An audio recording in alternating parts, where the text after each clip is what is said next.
Okay.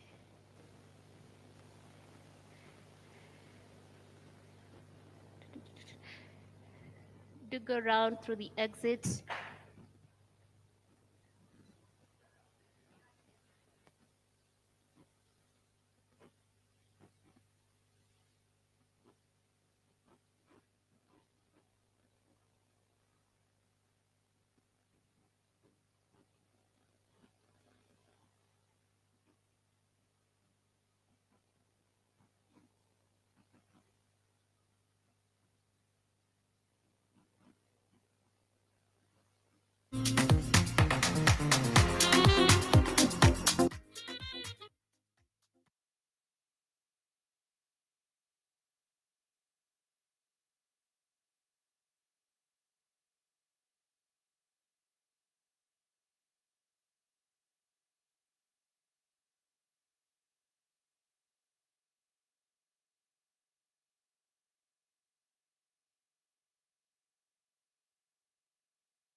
Again, for our introduction, my name is Sonia Claire, Innovation Officer in charge of funding and investments at the Kenya National Innovation Agency. So at this point, I'd like to introduce my colleague who's going to be taking over the afternoon session. So please welcome on stage Anna with a round of applause. Guys, clap.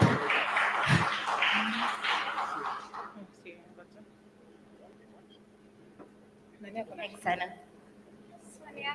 Hello, good afternoon. Good afternoon, everyone. How are you today? How was lunch? How was lunch? I want you to turn to your neighbor and ask your neighbor if you had an option of making maths compulsory in your family. Would you do that? If you had an option of making maths a compulsory subject, because there is a blog that is going around that mathematics is not going to be a compulsory subject for CBC learners. But for me and my family, I'm saying that it's maths. So ask your neighbor, could you make maths a compulsory subject? Could you? Could you make maths a compulsory subject? Could you make maths a compulsory subject? Could you? Yes, I would. Okay. Because in the world we are in, if maths is not in your fingers, I don't know if you can handle most of the things. So it's okay. Yeah. Personally, I was having a chat with my colleagues and I was telling them, I wonder why I'm using my chemistry and biology skills because I was so poor in science. And then I was just wondering. And then when I see the innovators in stage and then I'm like, oh, that is where that concept used to apply. So bravo to the innovators who are doing this thing. It takes courage to come up with ideas and that require big concepts. And so bravo for being in this room. So we're going to start the afternoon session. With us today, in the afternoon session, we'll not be having as many pitches, but we have like 5 of us will be here. I wish to introduce to you Jacinta Thenya Zimbi from New Limited to start us off for the afternoon session. Welcome, Jacinta. Let's clap for Jacinta as she comes. Good afternoon. My name is Jacinta from Machakos County. My project is Easy, Eco, and Smart Dam Liners. I am doing this presentation with my partner, Engineer Julius Munene. He does most of the technical part. So, karibu. Assist me.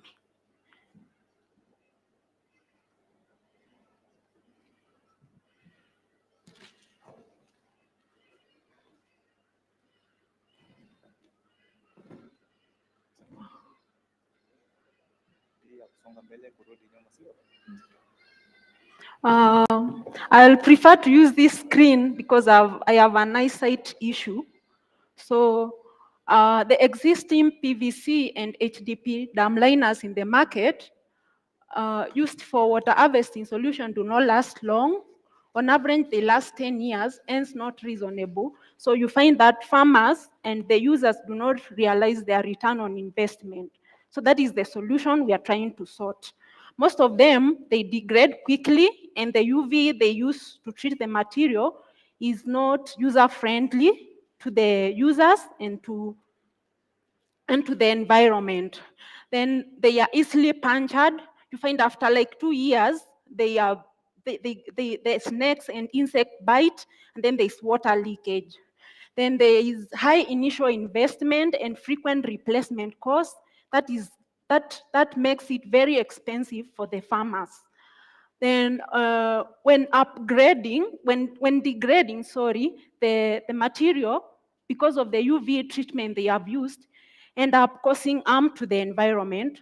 The harm is not something you see now, but in the future, it will have effect to the environment. Then now our solution, we came up with an innovative dam liner with superior durability, durability, and resistance to environmental factors. We have come up with our own UV brokers, which are hybrid. We use clay and waterproofs and silicone to come up with our own with our own UV blockers, which do not have effect to whoever is taking the water and the environment.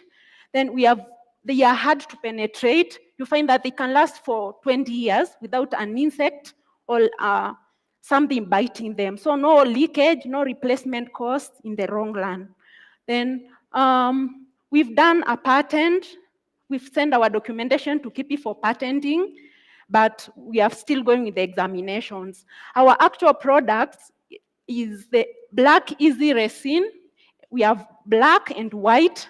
Then we use cement bags on the outer part of the dam liner, and we have geosynthetic non-woven material. They are all here. I'll show you after I'm done with the presentation. Then our main application is in water harvesting. 70% is in water harvesting. 20% is on fish pond and azolla farming. Then 10% is on solar, smart application. We use the resins to come up with an innovative solar system. Then our technology and innovation, on technology and innovation, we have an app coming up under USSD mode, where farmers will be able to know our product online in that app. They will be able to know their water level and volume. They will refer and hand some commission, refer us to people. Then they will do it for themselves. Like if you have a large-scale production or you have a large-scale farm where you want to know how much volume of water you need, you'll be able to use our app to calculate the volume of water you need. Then you will be able to locate a fundi near you. We'll train people around in every county who can help the people who are using our products. Then our competitive advantage is that in terms of capacity, what is in the market right now, the highest dam liner is up to 1 million, but we can do up to 5 million. Our dam liners are quite durable and efficient. Like I said, we've done a test on UV resistance and it can go up to 20 years. Then it is cost effective because we use locally available material. Like we are recycling cement bags. Our resin is locally made, it's not expensive. Then we are strongly and innovative driven. There's nil evaporation and there's smart application. Those are our proposed company structure. We are two, like I said, me and him. We are the two directors, and currently we are outsourcing the IT person and the civil engineer. Then on impact, on social impact, there's water security, job creation, and better livelihood. And on economic, there's cost saving for users, boost to local industry, increased agricultural output. Then on environmental, there's waste reduction, carbon sinking, and water conservation. How are we going to generate our income? We are doing direct sales. Like we go to when there are shows, we go there and pitch our tent. Then we are doing partnership. Like we have a partnership with Equity Bank, but they said we have to do the patenting so that they can do the rest, so that they can give us business. Then we have patent licensing and loyalties, business to business collaboration, and export market. We intend to export our resin. Then right now we are just piloting our project. We are planning to do digital marketing, and also we are looking up to the government to support us. On financial projections, we have projected and found that if we get the funding, we'll be able to break even after 3 years. Then if we get the 5 million, we are going to do innovation and research. We are going to set up, we are going to enter the market very well, and we are going to take care of our operation cost. Then before I say thank you, I want to show you, we have KIPI trademark registration certificate. Then this is how we do it at home. We do not have a lot of resources. That's why we are here. We do it manually like that. Then this is one of the dam liners. Now it's in the initial stages. Then this is how we trap rainwater. We sieve it so that it does not come in with silt. So we make this. Then the final product looks like this. Like this. That is the final product. Thank you. And then here, I'll invite my colleague to say something. He's more technical than I am. Okay. We do a penetration test. It's called a nail penetration test. You try to puncture. This is what we have in the market. And this is our product, the patented product that we have. Therefore, I'll ask the judges, I'll pass by, you try to punch it. The market in black is what we have. And then you can see we have stored water in a carton.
The main question I want to ask is around the science of this. So we've done a test, and so who is going to verify that your product is scientifically, that it's efficacious, that it will do what it says it will do? Who's the person who is going to measure that? Okay, we have KEBS. So have KEBS done it already? Yes, personally, Okay. I work, besides this company, I work at KEBS. Yeah, so you did your own test. Yes, but now we're going to make it more official. We have presented to the lab. Yes. Yes. So I'm quite impressed. I mean, why I'm asking why did you guys come up with this is to know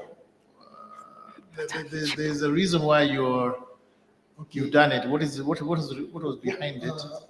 What happened? Our main competitor is Amiran, and Yes. sometimes I'm in composite material engineer. All right. And then I realized that they had a problem. They gave me a list of 70 customers with problems. Their dams have been punctured. Their dams, then they told me just deal with the customers. Then they stopped the business of doing installation. They just sell you the materials, you go and do it yourself, whether it is punctured. That's how I got through to a customer, a second customer. Okay, so you found a gap in the market. Yes. Based on your journey. Yes. Great. And what is your pricing compared to your nearest competitor, which I believe is Amiran? Amiran, the one that you are holding, I'll not say the name. 350. I'll just say the name. 350 they are not using the right material. They are not using the right carbon. Okay. They are putting 4% carbon. That's their price is. Their price is 350. For Amiran, they are using 10% carbon. Their price for that good. is 1,000. Great. So I wanted to. So my real question is, yes, your competitor. What would you know?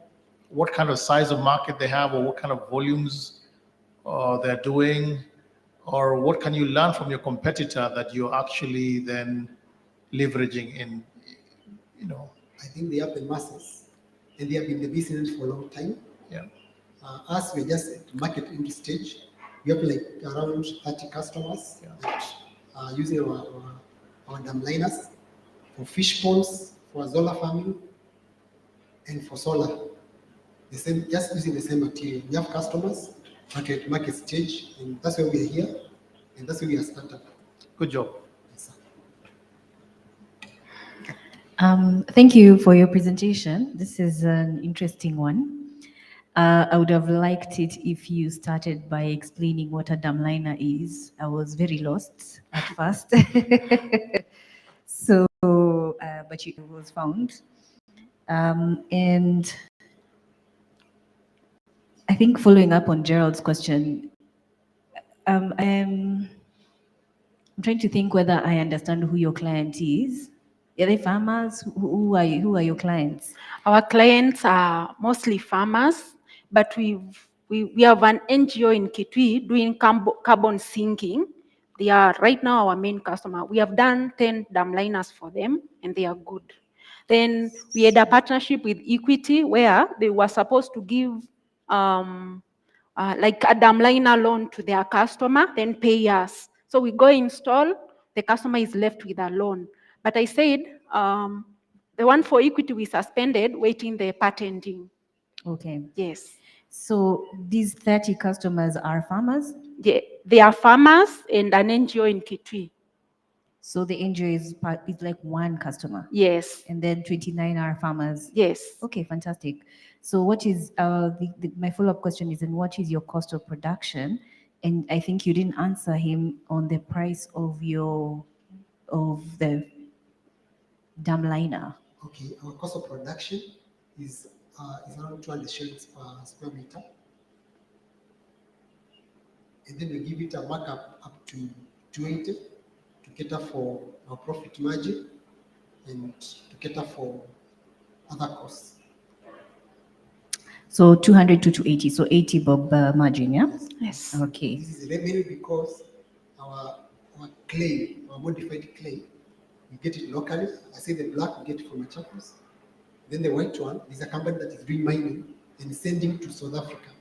And we are partnered with them. They are supplying us. That's why we are able to demonstrate it. Maybe we'll also invite you to come and check out a carton can store water. Thank you. So where apart from, is that Kitui? Or where is this you're from? We are from Machakos. Machakos, sorry. Yes. Where else are you planning to take this solution apart from Kitui? Machakos. I think it's all over. We have a client in Rongai. We have a client in Nakuru. We have a client. We have all over. But I think what would be helpful is just to include your areas of your markets where you believe your solution would sell. in your presentation, as Most well as your cost of production. Your I saw you put there 14 million for your revenues, something like that. That's graph that you put there, 14 million. If you can go back there.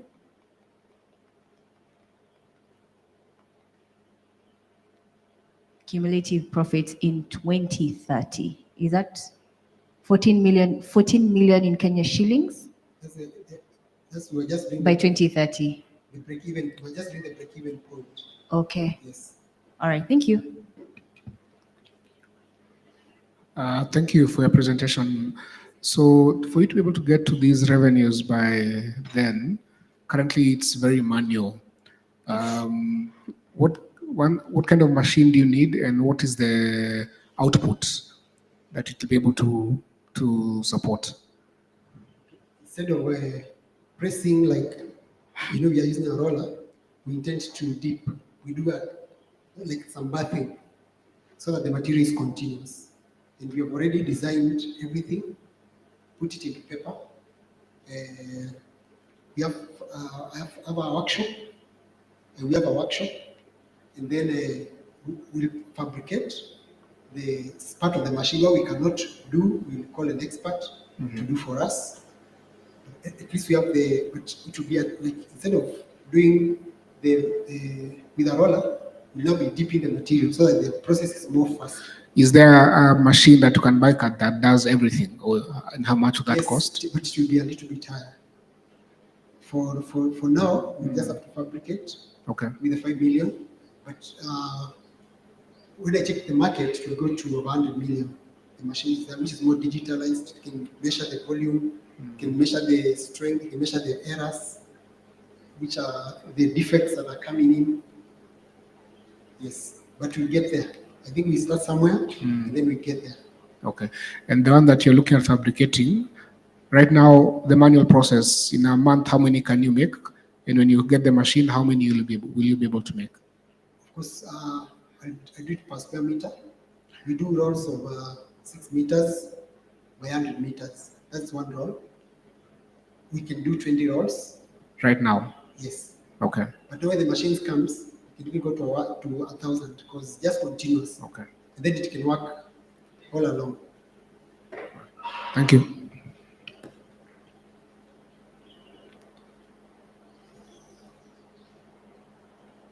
Thank you. Thank you so much. Let's clap for the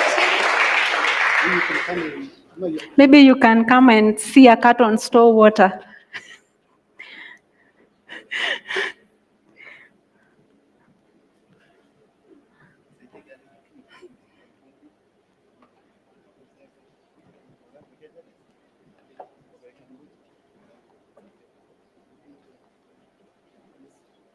Wait, see.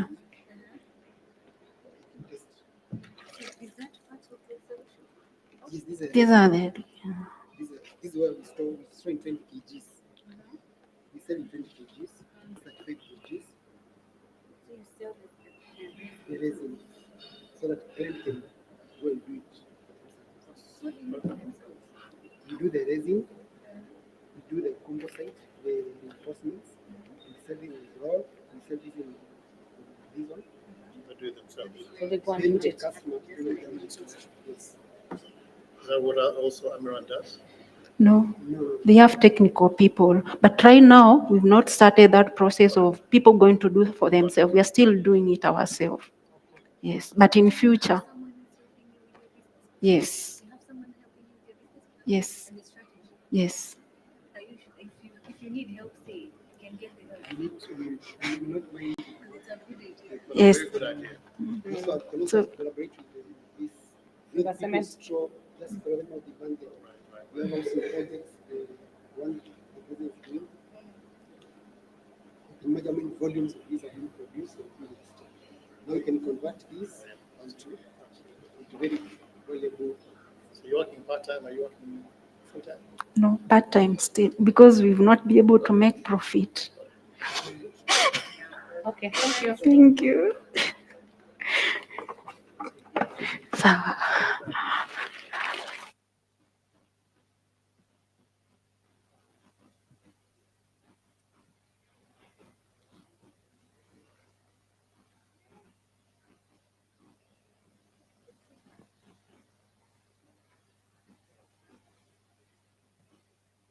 Thank you so much, Jacinta and team.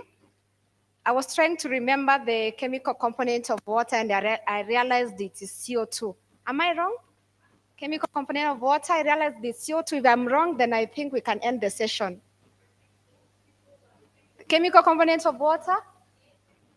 No, my memory tells me, I left campus like 5 years ago. No, 1 year ago. CO2 or H2O? If it's CO2, then we are ending the session because that is what my memory tells me. But sorry? I need to hydrate. My co-moderator, I need water. So sorry. The next presentation we'll be listening to Lagrange app by Eric Sankale. Let's welcome on stage Eric Sankale all the way from Kajiado County.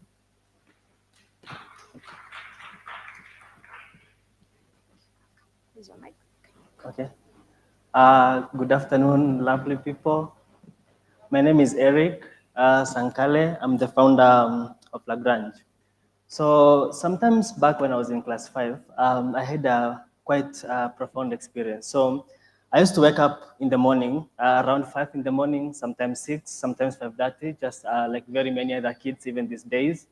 And when I was working outside our house, our home, there was a homestead, so there was a live fence around our home.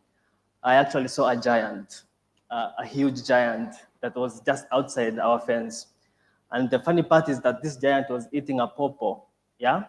So I walked out, and just facing it, I was not afraid of the giant, but I was sort of in awe because it was somehow very, very majestic. And for me, it felt like a moment of connection because the giant actually was an elephant. So my home is situated in between two rivers.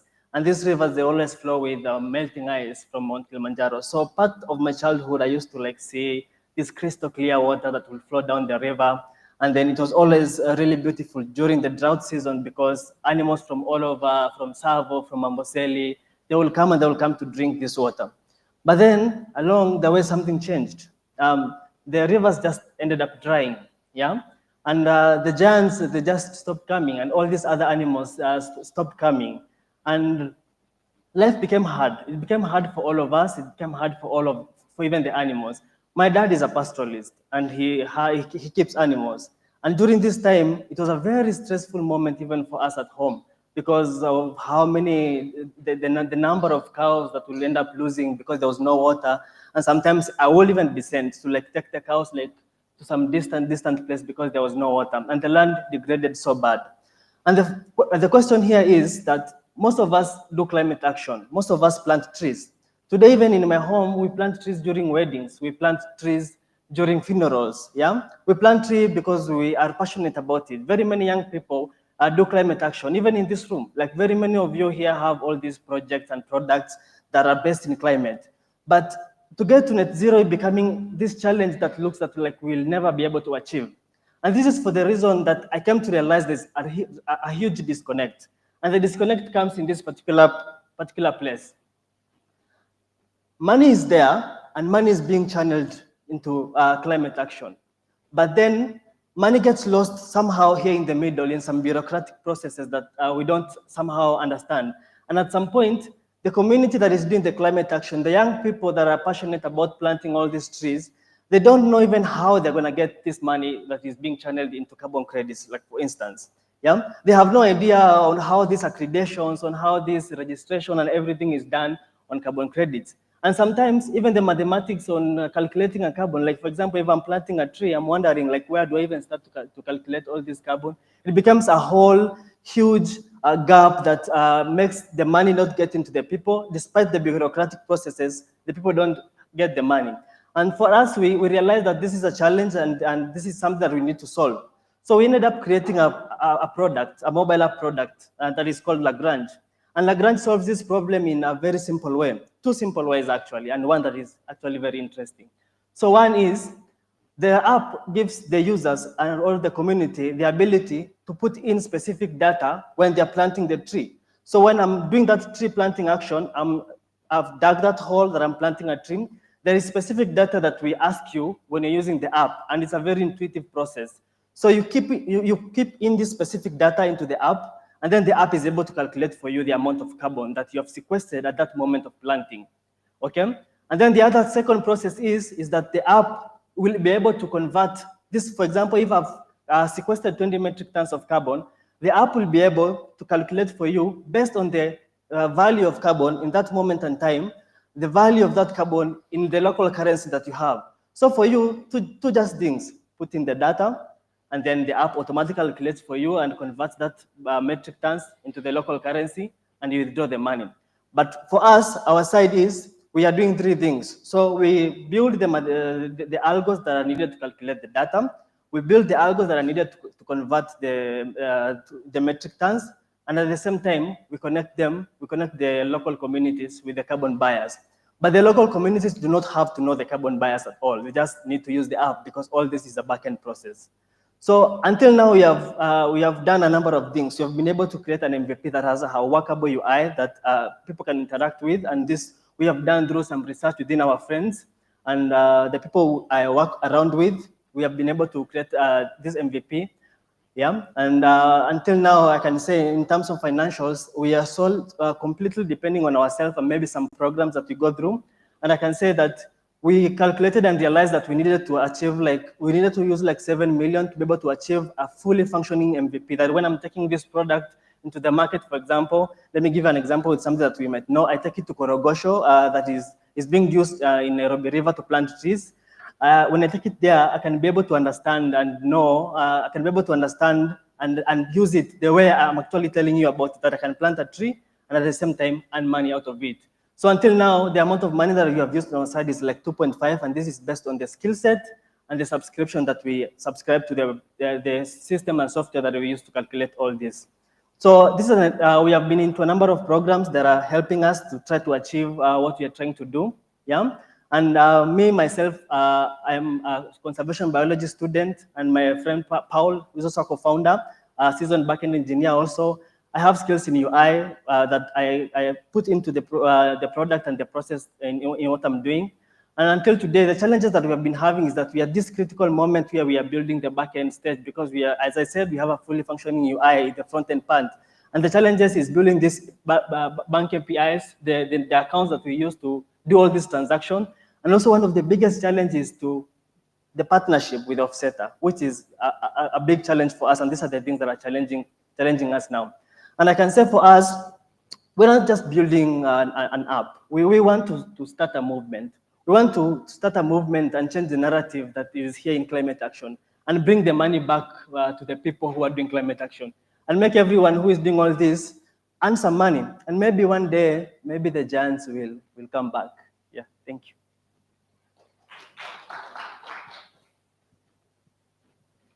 Over to the judges. Yes. Thank you, Eric. That was a good presentation. Thank you. I'm just curious, really, why the name Lagrange? Where did that come from? Okay, it's a funny story. So Lagrange is a mathematician, a French mathematician. He came up with a process that is being used in orbitodynamics currently. Like when you want to put a spacecraft into orbit, you look for a Lagrange point. And this Lagrange point is a place where the centrifugal force of this particular object that you've put into space and the gravitational object, for example, Earth, are equal. So this particular object is not be able to be pulled into the gravity of this object. So it is like an area of stability. The reason why I named it Lagrange is because I believe that at some point as humans, we have to get to that point where we are able to understand our environment to the core and to the atom of it, that we are able to understand what is this point that we can tip the balance. For us to be able to sustain our civilization, we must get there. And so I believe Lagrange at some point is going to take us there. Like we're going to be able to understand our environment, all the details, we'll have all the data of our environment, and we'll know if we're going to consume, this is the tipping point. Yeah. So it is a point of stability. I'd say that. Yeah. Thank you. All right, then I just want to ask, if you don't mind, if you'd go back to that slide where you had your costing. Okay. I think you're asking for 7 million to come up with an MVP. So 7 million is a bit on the higher side, generally speaking. Yeah. I know building tech is expensive. but the point of having an MVP so that you can be able to test. Yeah. Quickly take to market, test, learn, get customers. So my ask, regardless of how everything goes, is you consider pulling that a little bit down. Okay. And the way to do it is to just literally create a minimum viable product. So keep your costs as low as possible, so that once you have real customers and you're able to show you've been able to record these carbon credits, they've been able to get money back, that can really work. Okay. And then I also want to suggest you have a look at one of my favorite environmental apps. It's called AWorld.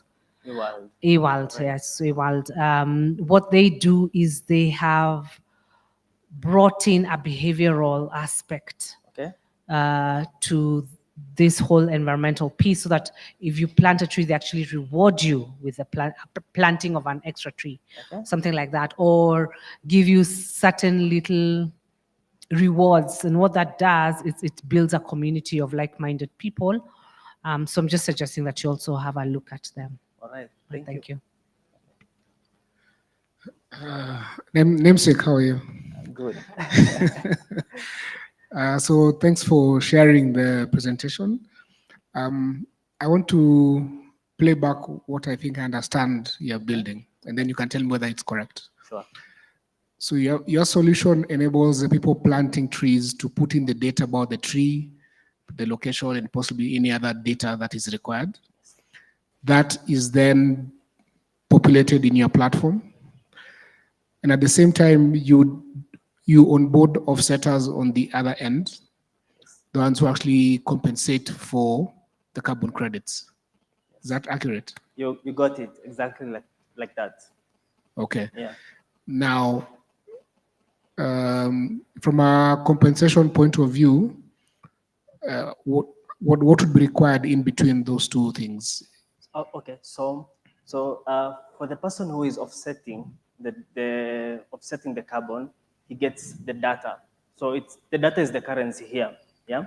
He gets the data of the tree, the location, the species, and there's a process with the app. There's a process of taking care of the species, because you're not thinking of just planting it. So the tree will live maybe 10 years, maybe 20 years, but someone will be taking care of it. And so as long as someone will be taking care of it and feeding in the information into the system, this offsetter gets in the information and the data of that. So it's essential is that this offsetter is getting the data for the currency, for the money. So at what point does the compensation begin? So, is it after 3 years, 5 years? No. So the compensation, so this is the model we are thinking of. So the compensation begins immediately. So immediately a tree is planted, already that particular seedling, the life it has, it's already sequestering. And we can know the amount of carbon it has already sequestered in that moment. So this person will first earn the amount of money that already that seedling has sequestered in that moment. And then along the way, in a different span of time, as long as they keep taking care of the tree, like for example, watering the seedling, and as it grows, pruning it, and all those things that they need to do to take care of the tree, and they feed the data into the system. So the carbon that was at initial and the carbon that has been sequestered at that point is just subtracted, and then you have earned this amount of carbon. So the compensation starts immediately, and then with time, in a space of, we were thinking of in a space of maybe like 2 months. Yeah. After 2 months, you have to show us that every week. So we in the UI we have like a maintenance log. You log in maintenance. So you log in weekly, and we are telling you if in a week you log in 3 times, that is the minimum that you're required to log in. So you keep giving us information, and the more you give us information, the more you know about the tree. We get the data, and you keep on earning. So compensation begins immediately. You plant the seedling because it's already sequestered. And how do you plan on making money? So the person planting makes money. The person gets the data, so they're getting the information. What's your commercial model? So we have 2 ways. One is we are going to cut a percentage of the carbon that the person has sequestered. 7%, that is what we were thinking of immediately. And then we're going to charge them a transaction of 1%. So when they have already converted the carbon into currency, when they're withdrawing them into whatever mobile money or bank, we charge them also withdraw fee there. Yeah. Okay, thanks. Hi, Eric. Hi. You're a very smart guy, and I'm learning a lot today. So I think mine is just one question, but I want to also just, my interpretation of your solution is that you're monetizing afforestation. Yes. Simply put. Yeah, simply that. Simply that. Fantastic. I want to understand so that even me, I can go and plant a few trees and make money for my generations. Is that how? Just give me an idea of, carbon versus money, carbon credits versus shillings. Okay, just an idea. Yep. So Make me understand, layperson. Yeah. So okay. So carbon. No, I mean, like, how much do I get? Like, if I have, the like, if I rates. plant, say, give me an example. Just give me a simple example of how this practically works out. Okay. So if I put a tree in the ground, a seedling in the ground. Yeah. So for instance, like right now, carbon has a value, per metric ton. Okay, and this value is being dictated by the markets and the World Bank and all. So what is it right now? I think 30 per metric ton. 30 Kenya shillings. 30, no, 30 USD. USD. But I have to $30. confirm. Yeah. Okay. Yeah, but I have to confirm. So That's okay. So and then it keeps on fluctuating depending on that particular moment in time. So this is the value of per metric ton. Okay, and a seedling, for example, it might have 0. Let's say, for example, 0.05 metric ton the moment you have the moment you have planted. So what you actually do is you just get the metric ton and you multiply it by the divide by $30. Yeah, sorry, yeah. Then Yes. you get the value. Okay. All right. Thank you. The other thing I wanted to just say is, because your idea is very technical, try to use less jargon. Okay. I was lost at MVP, UI. Okay, I know at least user interface, but maybe some people may not know. And then there's one thing I'm forgetting. Would you also be paying governments? Because everyone is generally, almost everyone is supposed to be planting trees. Yeah, or who is your target market? The funny thing is, the people who are going to Target customer. Sorry. So we have like two sides of target customer. So we have the offsetters and then the people who are planting. So I'll give you a very funny story. The other day I was in church, and then there's a big generator in church. So we were doing like a documentary in church for the pastor, and then it was on a Saturday. And then these people come from, I think it was from Nema or something, and they were like, there has been a generator in this church, and you have never paid some fee that is required because you produce carbon. So already in our country, there's a system that is there for people who are producing carbon, and that was a generator. So the government initially, and by the laws and also international laws, both corporates and governments, as long as they produce carbon, they're supposed to offset that money to whatever program it is. So, and the market has been like, so they look for volunteer programs that are there, then they put in the money, and also some NGO, then they put in the money. But our approach is like, we want this money to be like to the people. So as you've seen, like my mission is very simple. We want to democratize carbon credits, make people earn this money.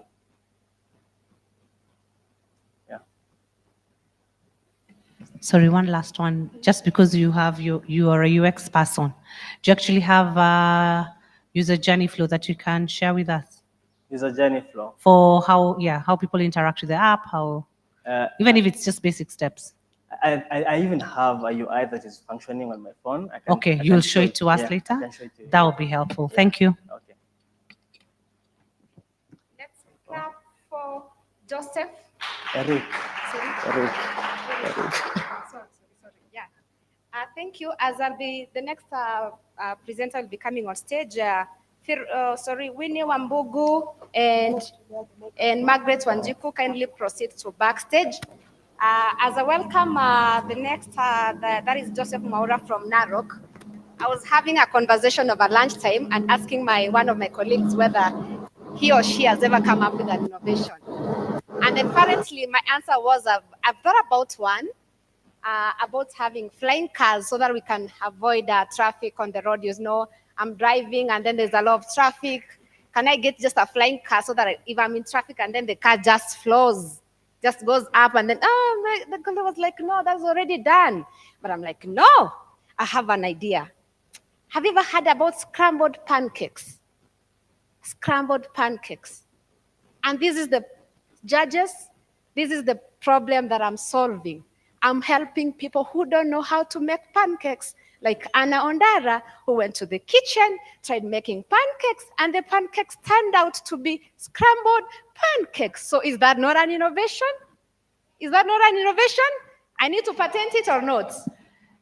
I don't think it's an innovation, Madam President. I suspect it's more of a mistake. It's an experiment. Let me say, it's an experiment. But who said that pancakes should be circular and not scrambled? Indeed, but that actually is the right question. Yeah, because now, if your customers say it should be scrambled, then maybe. Oh, then I'm addressing a problem of helping people like Anna who can't make good pancakes in the kitchen. So I'm an innovator, right? Good. So welcome on stage. This is Joseph Maura from Narrow County. Let's clap for Joseph as he comes. Thank you. Santi. Kenya judges and fellow innovators, good afternoon. My name is Joseph Maura. Allow me to tell you more about Voice of Mau before how we came about Kidato AI. So Voice of Mau, we deal with business intelligence, community intelligence, and real-time analytics. So we started in 2021, where we copyrighted the idea, we got the trademark, and then in 2023, we got the license to operate under telecommunication and artificial intelligence. So under our model in Voice of Mau, we have different communities, education, business, security, health, and the rest. So we have a product in education called Kidato AI. So with Kidato AI, you learn how to solve complex problems and apply artificial intelligence. So we are transforming junior secondary education by integrating AI. So we are using our virtual AI tutor to make education more accessible, engaging, and effective. We are pioneering the future of education, driving innovation where we equip learners with AI literacy for tomorrow challenges so that we can have more innovators. So from the world statistics, they say the teachers to current ratio is 1:48, but the ideal ratio should be 1:15 for each student to acquire his maximum potential. So since JSS content, the curriculum is in infant stage, we are helping with effective teaching and learning. Here we help Kidato AI personalizes learning, adapting to each student pace of need, ensuring tailored academic support.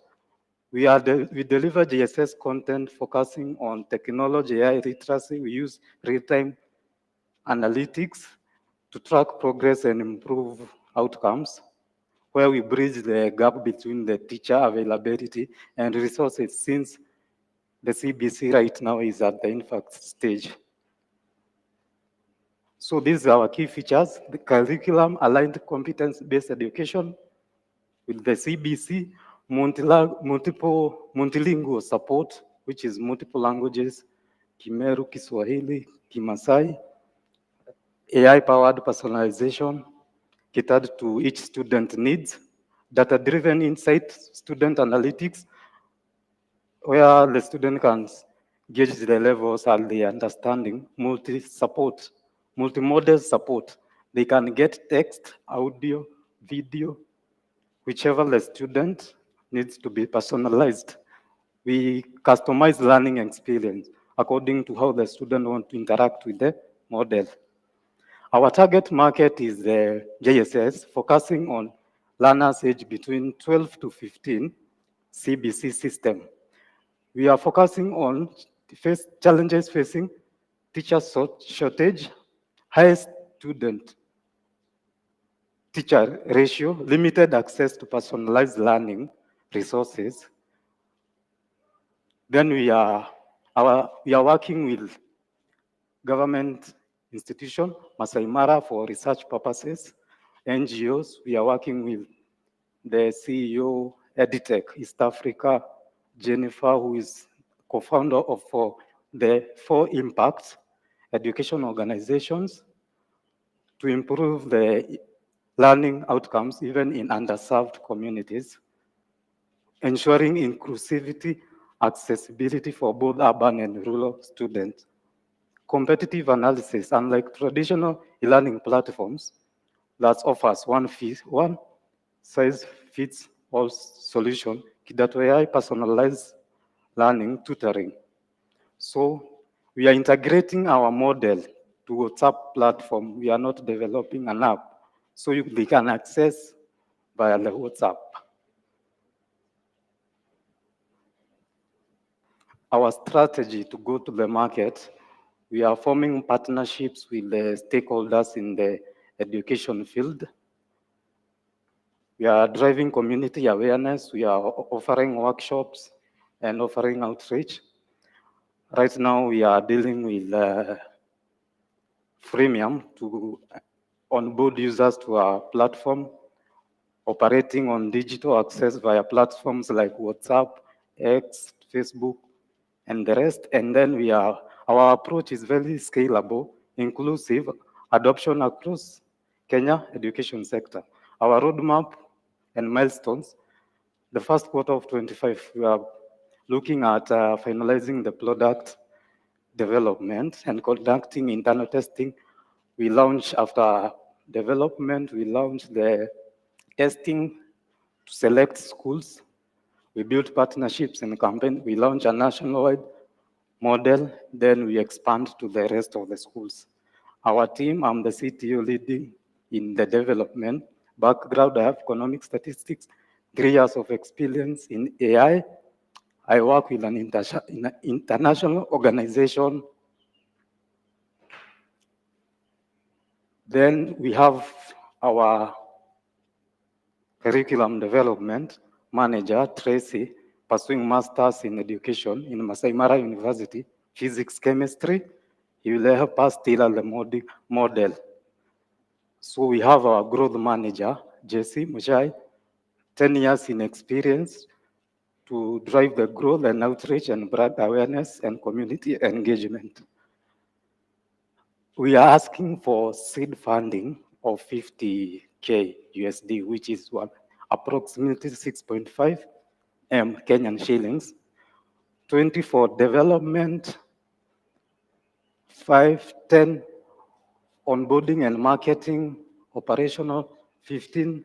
So in total, we want to get 50K USD. So these are our statistics. So we are charging, after the development, we will charge 100 shillings per week from each student. Currently, we have on our waiting list 6 schools, 4 from Narok and 2 from Kiambu. So if you want to get in contact with us, you can get us through via this number. Right now, you chat my number. I have automated 2 responses. Who is Kidato AI and what you can do with Kidato AI. So right now we are waiting for Facebook developers to give us access, and thank you.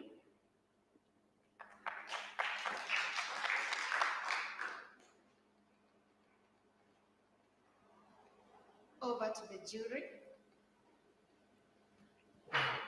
Thank you for the presentation. So you said it's live in 2 schools right now. It's waiting list. We are yet to give them access. Okay. They are interested. They are asking when we can give them access. Okay. Yeah. And what is the number of students that you're looking at in each of those schools? The grade 7 to 9. Yeah. How many are they? I'm yet to get to the growth manager, but the school is interested to onboard those kids, the students. Okay. And your MVP is already ready? The MVP have already automated 2 responses. I'm waiting for the Facebook developer to finalize on the model and integrate the process. Okay.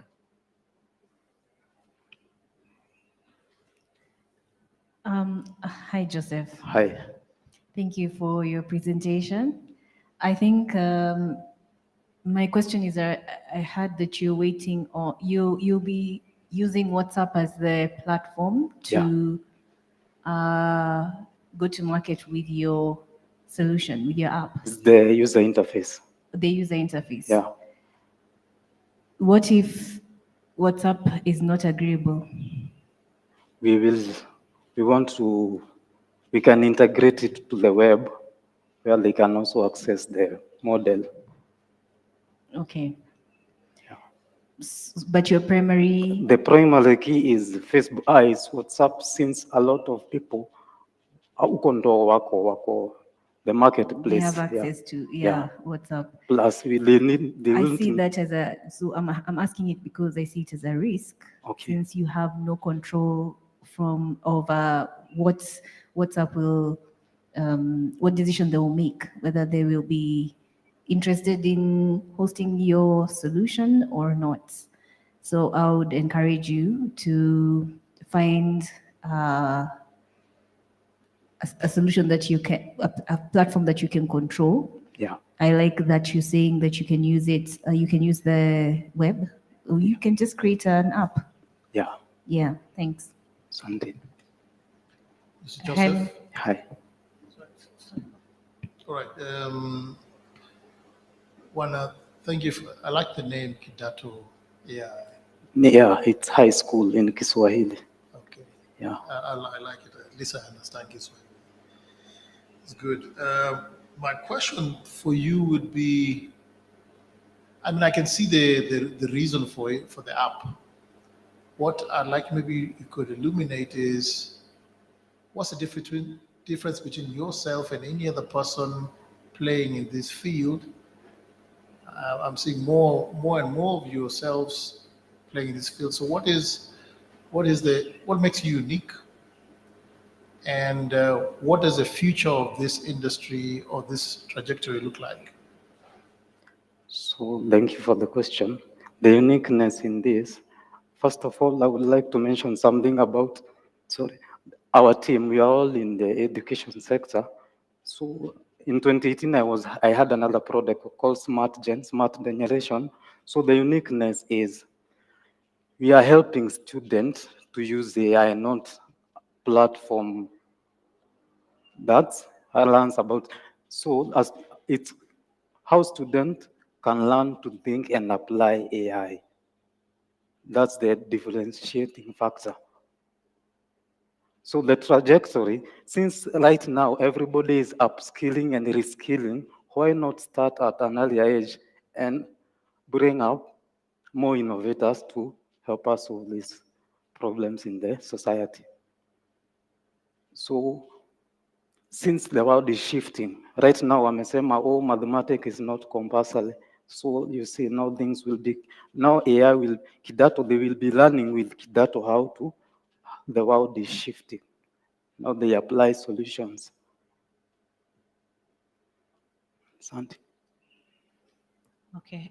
Hello, Mara. Thank you so much for your presentation. I always feel like education is one of those sectors where you cannot exhaust solutions.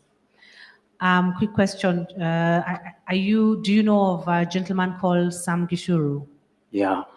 And how is your Kidato different from his Kidato? His is one fits all content. You go there, you learn the same content. But you can choose what you're learning. It's Now mine, customizable. if he has 20 content, you choose from that. Your understanding will be the same with what you, but these hours, it tailors the same content. You'll get different understanding to which, if you want advanced understanding from the same content, you get, it personalizes your level of understanding from that content. Let's say that question you have asked, you go there, you ask it, The answer it will give you, it will be according to your understanding. Versus if you choose, might not, example, what's AI? Mm. Inakuelezea according to vyenye utaelewa. Ita personalize, but ile ni content yake ameweka pale, haiwezi kuwa personalized, wewe ndo utaelewa. Okay. Yeah, and since education is a product that will never become obsolete, Yeah. so trajectory, everyone needs education. Okay, Yeah. thank you very much. Thank you Asante, very asante. much. Let's clap for Joseph as long ago, I used to think AI is just ChatGPT until it started working when I was in my last semester of school. So I ended up becoming one of the students that didn't use AI, and that means if I didn't use AI, then that means I'm sharp, right? Wanataka kunimaliza. Sorry, maswali? And Hello. So next on stage we have Enoch Rugut from Nakuru County, and Enoch Rugut is coming to talk about this thing is called Nakuru Tubers, which is a youth-led innovative agri-tech. So welcome, Eric. Welcome Enoch Rugut on stage as he tells us what he has for us today. Thank you.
Enoch?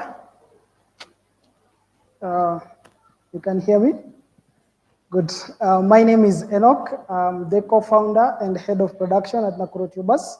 And today I'm interested to take you through on our innovative solution in potatoes.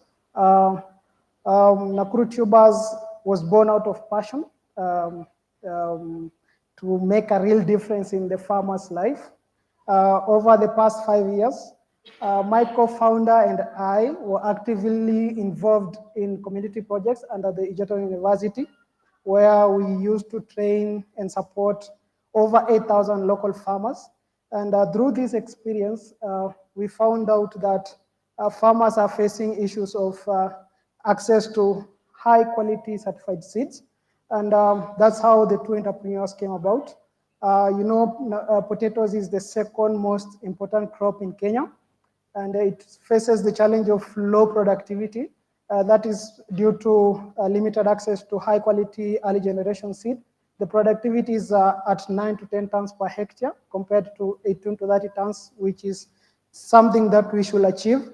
And then the next problem about potato production and this low productivity is lack of access to, it's not lack, it's limited access to information on good agricultural practices. And thirdly, the problem is limited access to climate resilient varieties. You can see from the photos, these are two unhappy farmers who are utilizing uncertified seeds. And farmers who utilize uncertified seeds are about 98%. That is causing the challenge of limited access to high quality early generation seeds. So what is Nakuru Tubers bringing to the table? One, we are offering climate resilient varieties using the hydroponics technology, incorporating cocoa peat. Cocoa peat is coconut husk that has been crushed, and we are utilizing that. We're also using tissue culture to produce the high quality early generation seeds. The second solution that we are providing is we are establishing regional seed hubs. So far, we have established 5 regional seed hubs. One is in Laikipia, which is not our county, and 4 of them are in Nakuru and Nyandarua. And also, we are providing the disease detection app, and these regional hubs serve as a center for training the farmers. And through this solution, we are going to increase the quality and increase productivity by 30%. So you can see from the graph, the demand for seed is very high, but the supply is very low. I was part of these statistics that we were doing with the National Potato Council of Kenya, when I was doing the potato production under Egerton University. So this is the app. You can scan the code and get the prototype. I hope you have time. Yeah, you can scan the code and see the prototype of disease detection. We are also developing a common marketplace with an organization in Uganda. This common marketplace is going to link farmers with market also. So our unique value proposition is we are offering high yielding, early generation climate resilient varieties through our regional hubs, and we are enhancing farmer productivity, profitability, while fostering sustainable community growth through sustainable agriculture. So these are our markets. We are so far in Nakuru and Nyandarua, but now we are spilling to other counties. So we have already reached out to over 5,000 smallholder farmers, and we have already set up 9 demonstration sites. These are our strategic marketing ways, and also we have formed partnerships. We are using digital content. We are in TikTok platform, and also we have a WhatsApp. Over 330 farmers are in this WhatsApp. And there is a rising demand for climate resilient seed potatoes because of climate change. Climate change is affecting over 85% of women and youth. That is about 680,000 farmers. So the serviceable obtainable market is estimated to be $1.2 million. And that is what we are aiming at as Nakuru Tubers. So these are our revenue model. We have 3 revenue models. One, we are selling the high quality early generation seeds. It's here. These are tissue culture products. We are producing them in the tissue lab. And this is giving us a 7 shilling profit per plant. We are selling it at 20 bob, and we are getting 7 shilling profit. And then we have training services. We are training farmers, and we get a 4,000 profit per training session. We are offering contract farming for the other classes of seeds. That is from generation 1 to generation 3. And we have generated about 150,000 Kenya shillings from half an acre. So far we have generated that from the training, selling the seeds, doing the contract farming, also providing consultancies to farm. We have a farm here in Naivasha we are providing consultancy to, and it distributed to over 20,000 quality seeds of these apical cuttings and mini tubers. So I'll show you, because that's a lot of science. And then we secured $60,000 US from AFAS and MasterCard, and that is helping us to develop more seed hubs across potato growing regions. We are partnering with those. You can see from the logo, we are partnering. We are almost formalizing a MOU with Central International Potato of Kenya, CIP, and they are going to give us one of the varieties to release as a company. These are financial projections. We anticipate to get around $80,000 US by 2027.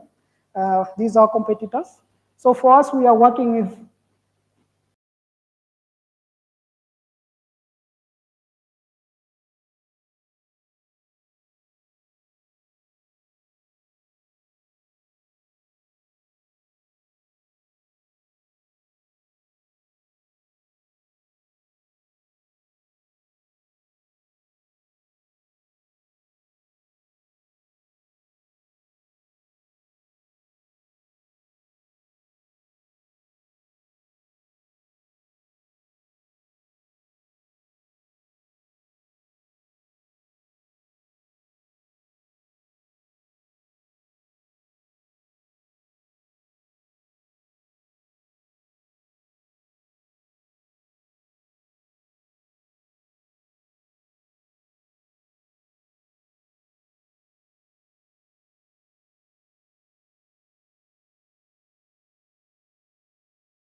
infrastructure is 100,000 US dollars.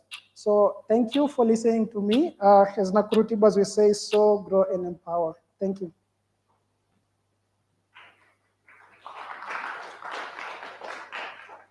Thank you, Enoch. Over to the jury.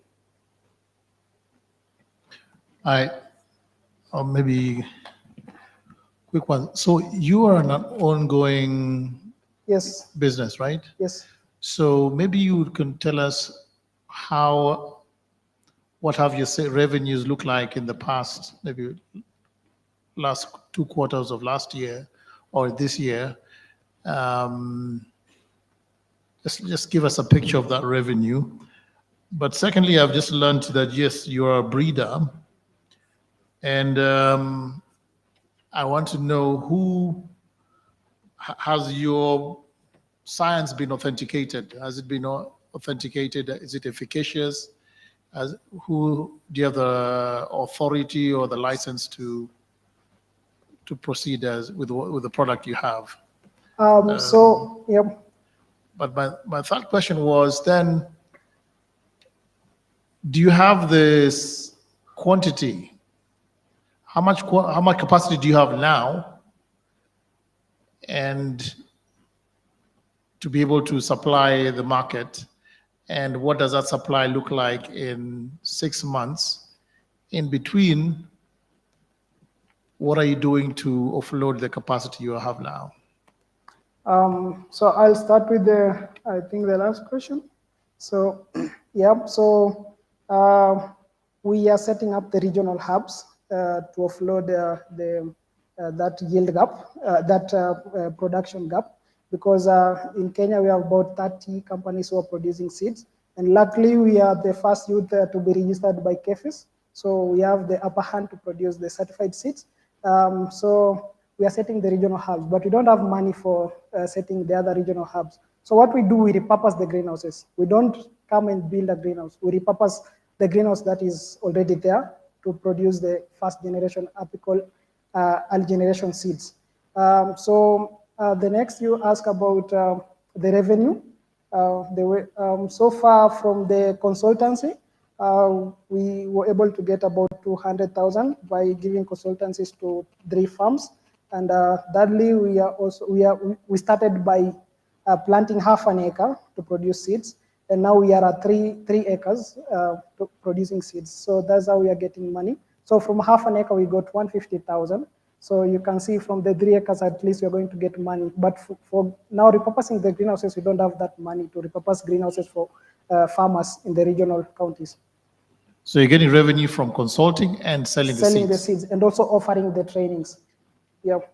So yes, we are giving trainings. You can even go to the Google, just Google Nakuru tubers, or you can Google my name, Enoch Rugut Potatoes.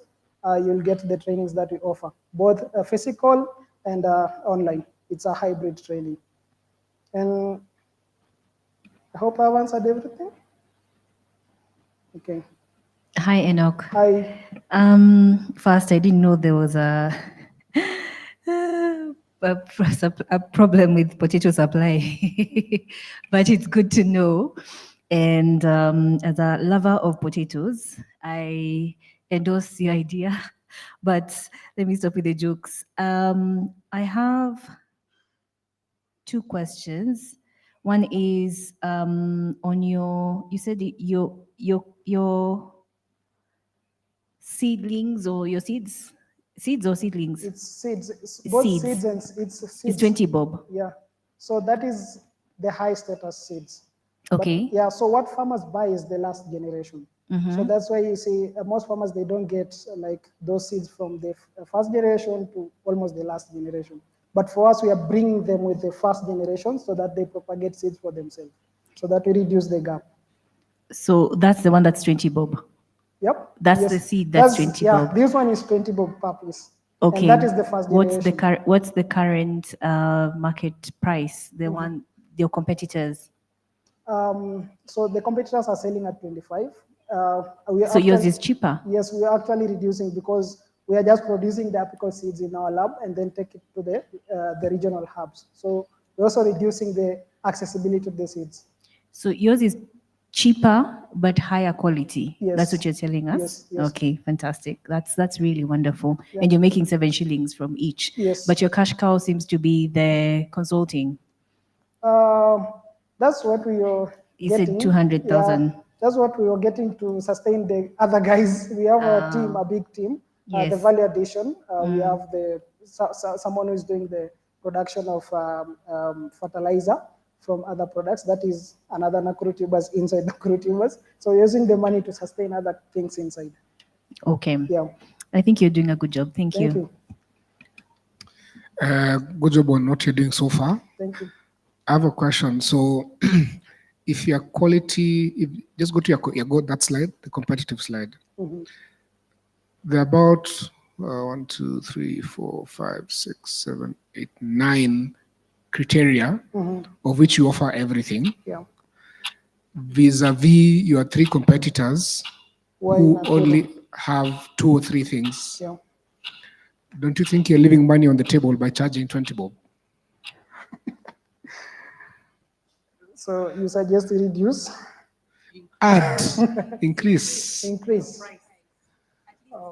At least Even to need 22. even to the same price that they're offering at 25 bob.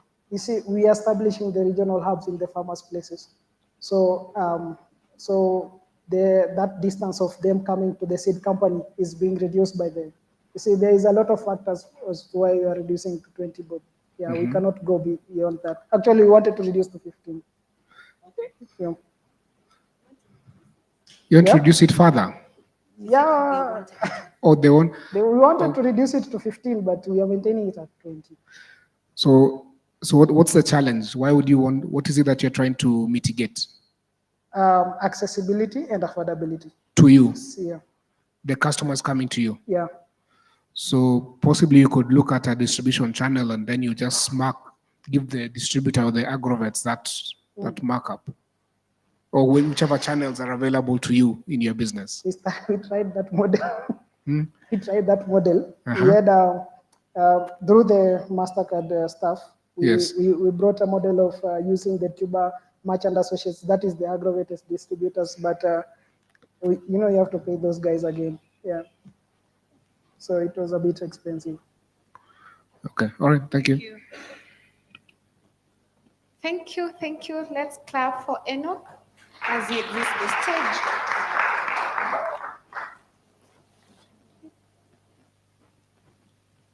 Many years ago, the conversation in the room was, why are youths not taking initiatives that are in agriculture? And it's so good to see that we as youths are no longer interested in the white collar jobs, and now we want to deal with soil and all that. So our last presenter of the day will be Esther Njagi. Esther Njagi is on Pollen Patrollers Limited. So let's invite and let's clap for Esther Njagi as she comes to the stage.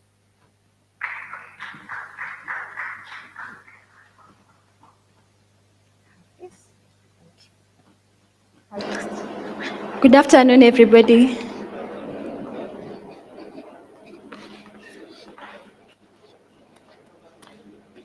Hi.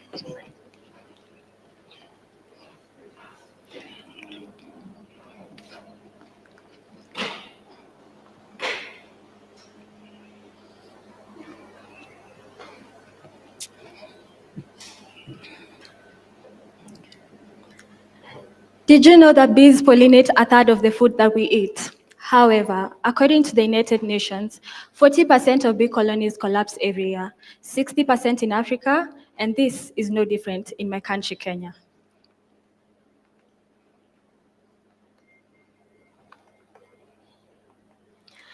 My name is Esther Njage. I have a background in international studies, and I'm the partnership and engagement lead at Pollen Patrollers.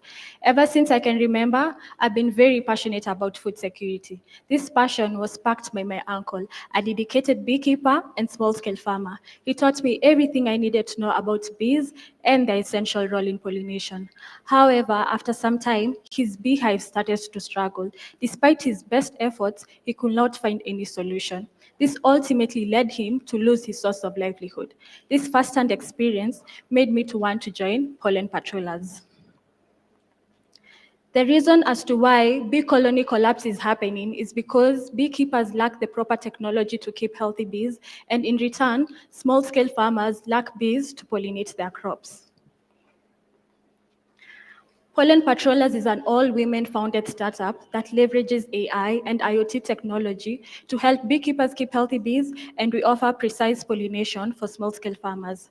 We have developed a smart hive, which measures the parameters inside a hive. It measures temperature, humidity, foraging activity, and even sound and movement inside the hive. In case there's a problem inside the hive, we usually send a beekeeper a simple SMS with the problem and the solution.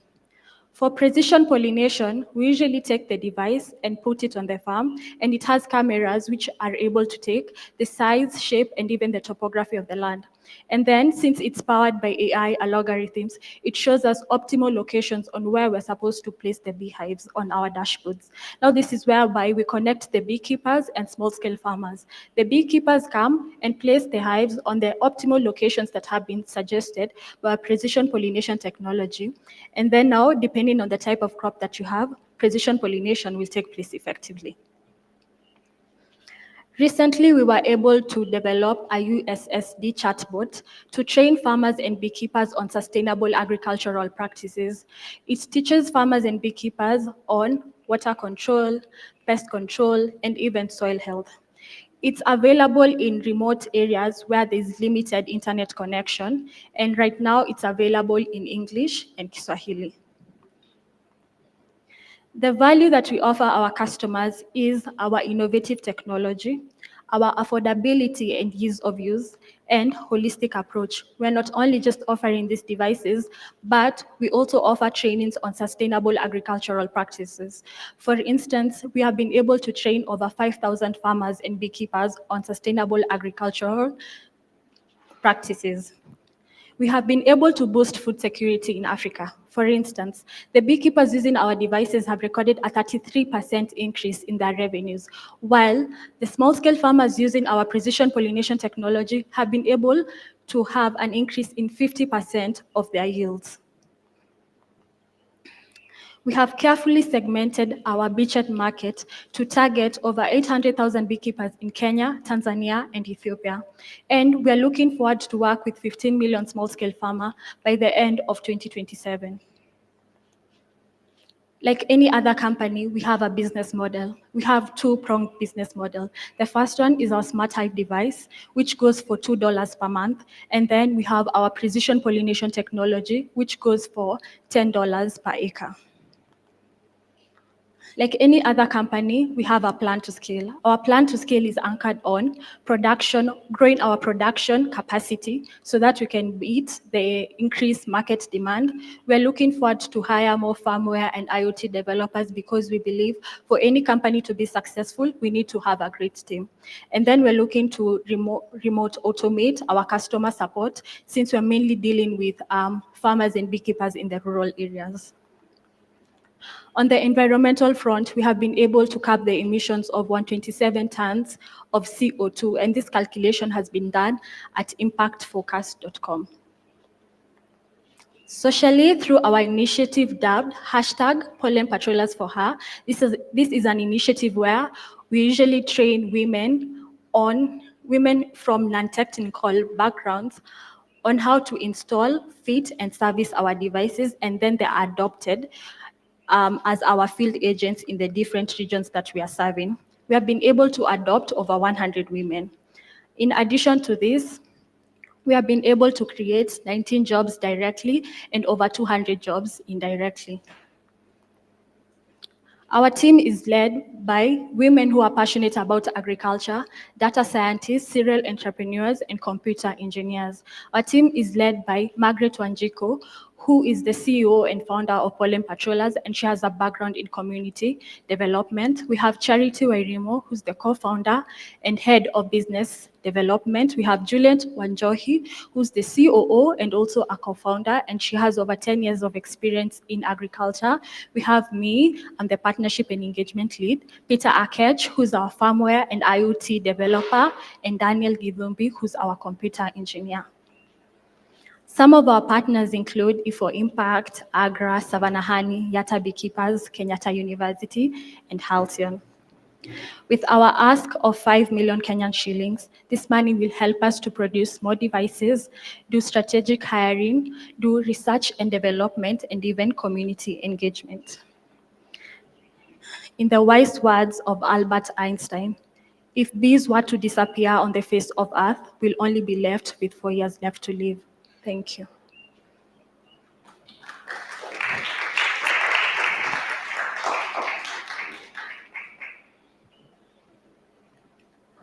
Thank you for that presentation. A couple of questions. I don't know that you covered it. In terms of your current revenue, what are the numbers like at the moment? Okay, so the current revenue is we were able to generate 25,000 USD last year. Last year? Yeah. Okay, great. Then you've talked about the small scale farmer and the beekeeper. What's the difference? Okay, so we have those our two customers, yeah, the small scale farmers and our beekeepers. For the beekeepers, they usually use these devices, yeah, and it's usually kept under the roof of the hive, and it's able to know everything that's going on inside the hive. So it helps them to be able to increase their honey production. Because before you would find that they were getting maybe 5 kgs of honey, and that's like little honey. But now after using this device, they're getting like from 15 to 20 kgs. So you see like there's an improvement. Now for small scale farmers, they usually this device, the precision pollination technology, it's kept on the farm, and its main work is to increase the yield of your farm. Let's say you are a farmer and you're farming maize and you're getting 50 bags of maize. If you use our precision pollination technology, it will be able to increase your yields by 50%. Now you'll be getting 100 bags of maize. Okay, so what I'm trying to understand is I have a farm and I keep bees. So I am both a small scale farmer and a beekeeper. But in terms of the service, I'll use your precision software or tool to determine where I put those hives. Yeah. Then the other one is to help me get more output in terms of honey from the hives themselves. Yes, and also just to know everything that's going on inside your hive. Because if, let's say, the temperatures are too high, that means your bees are uncomfortable, yeah?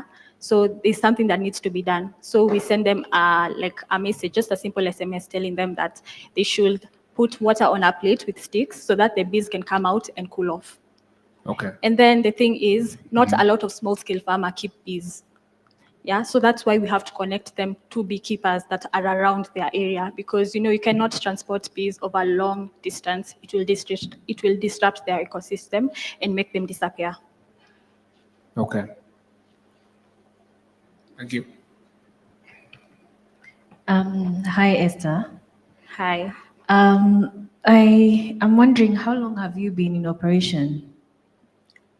So the company was founded in December 2021. Okay. And then in 2022, that's when we were doing a lot of research and development. Yeah, and a lot of prototyping. So when did you go to market? 2023. So 2023, and now 2024, you made $25,000 in revenue. Yeah. What was your operational cost? Do you know? Okay, I'm not sure, but. Or what was your profits? Profits last year? Yes. We made a profit of 400,000. Kenya shillings or? Yes, USD? Kenyan shillings. Okay. I'm curious, I'm wondering how to ask this question, because you said you have, so your customers are individual farmers, right? Or beekeepers, right? So how many clients do you have? How many customers do you have? Okay, so for beekeepers, we have 2,200 beekeepers and 1070 small-scale farmers. Sorry? 1070 small-scale farmers. 1070 across Kenya? Yeah, now we serve regions we are in Makueni, Juja, Machakos, Kajiado, and we have a small farm in Roiro. Okay. All right. So essentially what you have is for your business model is a subscription model. Okay, so for our devices, we usually list them. We don't sell them. You list them. Yeah. So then hence the $10 per month. Is Per it $2 acre. per month? This is $2 per. $2 per month. Yeah, and then the other one is $10 per acre. $2 for individual or for all? This goes into one beehive, right? Yes. So if I have many, like 10 beehives in my farm, I need 10. Or Okay, so you just use one. There's something known as a gateway. A gateway. Yeah, a gateway. So it's able to connect up to 10 hives. So if you have 10 hives, you'll only require one. Yeah. Ah, fantastic. Yeah. Okay, it's a very interesting solution. Thank you. Maybe a quick question. Are you the only one who is doing this? Or is this you have other competitors doing the same thing? Okay, we have other competitors, but they're not doing exactly what we're doing. For instance, there's this app known as iBees. They just have an app to be able to monitor everything that's going on inside the hive, but they do not offer precision pollination technology. And we have apiculture. They don't have this, but they're only offering pollination services by colonizing the hives. Okay, and this is again a broad question. If you don't get any resources pumped in, are you still able to increase from your 25,000 to maybe even if it's $40,000 revenue? What do you think you need to do to get there? There's no new injection of money. If there's no new injection of money, I mean, it will take more time for us to get there because now what we do is we usually go on agricultural shows and exhibition to show like our products and how it works. And from there, we usually get new customers. Now, and the other thing is we do direct sales. Remember the field agents that I talked about? The field agents. So the field agents in their different regions, they know the nuances and they know the environment of those places. So they know if somebody is going through like a particular problem with their bees and they're able to recommend our products. So that's another way that we get customers. And we are in partnership with beekeeping associations. And because they're more credible and they're more trusted by beekeepers, it's easy for us, it's easy for them to actually trust our product. All right. Okay, thank you. Thank you so much. Thank you. Let's clap for that.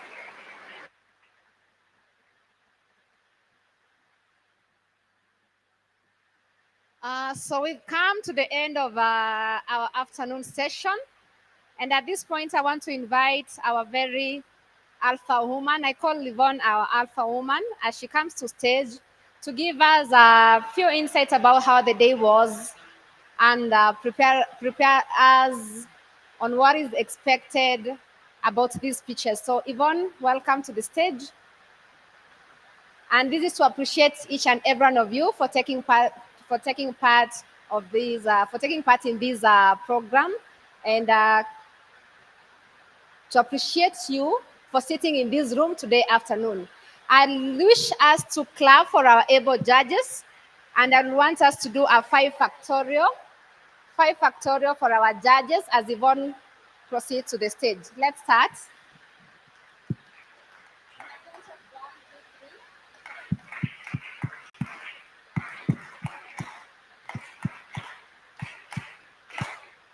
And this is to also appreciate our moderators of the day. Let's appreciate our very own Sonia Claire for the good work she did in the morning hours. And we'll see you tomorrow. So Yvonne, welcome to the stage. Appreciation to Sonia Claire. So as Yvonne comes to give us a few insights about the day and prepare us for tomorrow, I'll also invite George Basila to close the session for us. Thank you. It's been nice being your moderator for the session. Welcome. Thank you so very much, Anna. All right, guys, how was the day? I hope you've learned from each other, yes? Because you know, part of this whole session is not just only to pitch your own idea, but also to hear about what others are doing and pick little areas you can improve on. So I hope it's also been a learning journey. I like to always say, shout one word. I don't know if I'll hear because of the rain, but shout one word about how you're feeling about the session today. I can't, articulate, eh? Sorry, shout, I want to hear the innovators. Shout, at least now I'm close. Insightful, amazing, wonderful, inspiring, grateful. Changes, which is a good word for startups. Anyone last word? You look like you have a word. Huh? Educating. All right, judges, how was it for you guys? One word? Oh, so not stand there. Huh? Oh, mkona mics. Sorry, I apologize. Use the mics and say one word. Enlightening. Enlightening. I'm very proud of the people in the room. Very proud. Okay, those are 3 words, but it's okay, May, we get it. Exciting. Exciting, exciting. And for me, actually, the word is hope. Because listening to you guys today, my hope meter, if there's such a thing, has really shot up. I feel like for real, we have good things going for this country. So I'm very grateful to you. Please give yourselves a hand as the innovators. I think from the judges' bench, all we want to say is thank you for presenting. Thank you for your inspiration. Thank you for your hard work. And thank you for listening to the feedback that we've been giving. And we wish you all the very best. So I want to hand over to George Masila, yes, so that he can close us off today. Welcome, George.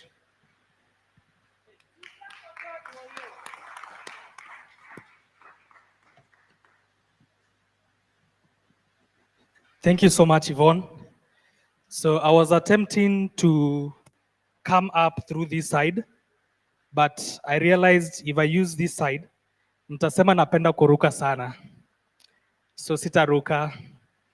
So I want to welcome everyone who's come in this evening.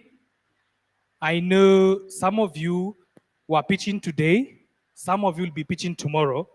So can I see who will be pitching tomorrow? Mikono juu, mikono juu, mikono juu. Right? So I hope you've gotten a glimpse of what is going to happen tomorrow. I'm happy that the rains are here with us, but it doesn't mean that when it rains, it pours. So I hope you will be resilient tomorrow when your day comes. Don't be scared of this big stage. In the morning, I said we've done this to make you feel special, but we know some of you are used to big stages. So I know this is presidential, but it doesn't scare you, it only excites you.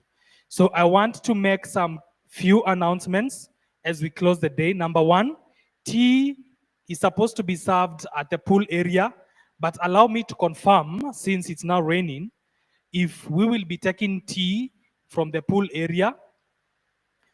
And as that confirmation is being done, tomorrow, I want us to be seated in this venue at exactly 8 a.m. because we want to get started right on time. So please, I know you've already received the schedule of how you're supposed to be pitching tomorrow. Is that correct? See, just confirm. You guys have received the schedule on how you're pitching tomorrow? Mikono juu, mikono juu.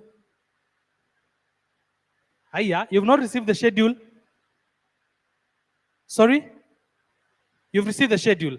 Oh, mnaogopa tu kuinua mikono juu. Tunajua serikali tunapenda kusema watu wainue mikono juu, lakini pia tukiwa kanisani tunaweza inua mikono juu. So msituone kama sisi ni watu wabaya, mnaweza inua mikono juu bado, sawa? Anyway, so let's be seated here tomorrow in the afternoon, in the morning, early enough, so that we get started on time. I also want to believe that you've all shared your pitch decks with the relevant person. And for those who have products to demo, I hope you've also made arrangements for that as well. So I don't want to talk further, but I'm only concerned that you may not be able to move out of or beyond this space if I finish speaking because it's still raining. But to avoid boring you with many stories, I know it's been a long day. I wish to congratulate everyone who's been pitching today. I'm wishing you safe journey masses as you travel back home. Please don't get lost in the dust of the safari rally. Ensure you get home, you still have companies to build, you have impact to create within the communities where you're coming from. So I'm wishing you a nice evening. I'll just confirm if tea is being served at the same location or there's going to be a change.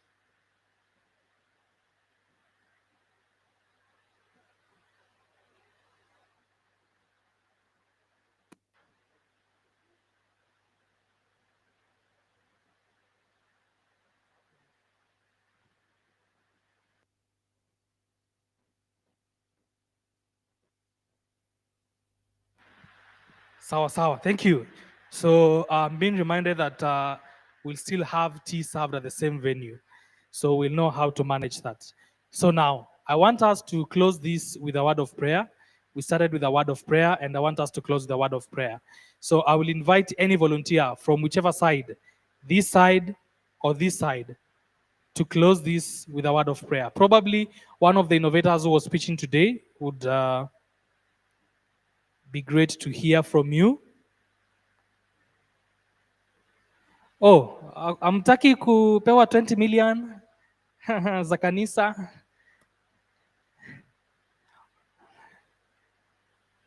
Anyone?